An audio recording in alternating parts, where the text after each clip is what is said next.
किसी भी देश की करेंसी सिर्फ नोट नहीं होती, वह उस देश की अर्थव्यवस्था की ताकत का प्रतीक होती है। जब रुपया गिरता है तो इसका मतलब ये नहीं कि अचानक भारतीय अर्थव्यवस्था खत्म हो गई, लेकिन ये ज़रूर संकेत होता है कि कुछ बड़े आर्थिक दबाव काम कर रहे हैं। इस समय सबसे बड़ी वजह है पश्चिम एशिया में तनाव। पश्चिम एशिया में बढ़ते संघर्ष ने वैश्विक तेल बाजार को हिला दिया है।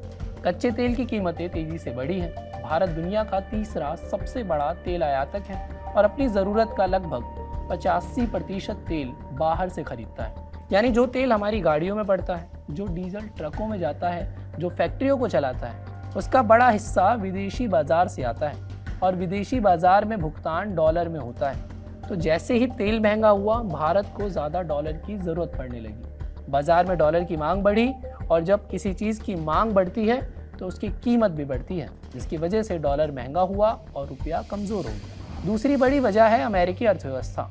यूनाइटेड स्टेट की अर्थव्यवस्था अभी भी दुनिया की सबसे बड़ी है, जहाँ ब्याज दरें ऊंची रहती हैं, अमेरिकी बॉन्ड मजबूत होते हैं तो दुनिया भर के निवेशक पैसा निकालकर अमेरिका में लगाते हैं। विदेशी निवेशक भारत जैसे बाजारों से पैसा निकालते हैं। जब वे भारतीय शेयर बेचते हैं और डॉलर में पैसा वापस ले जाते हैं तो फिर डॉलर की मांग और बढ़ जाती है। इसका सीधा दबाव फिर रुपए पर आता है। यही वजह है कि रुपया सिर्फ भारत की घरेलू समस्या से नहीं, बल्कि वैश्विक वित्तीय माहौल से प्रभावित हो रहा है।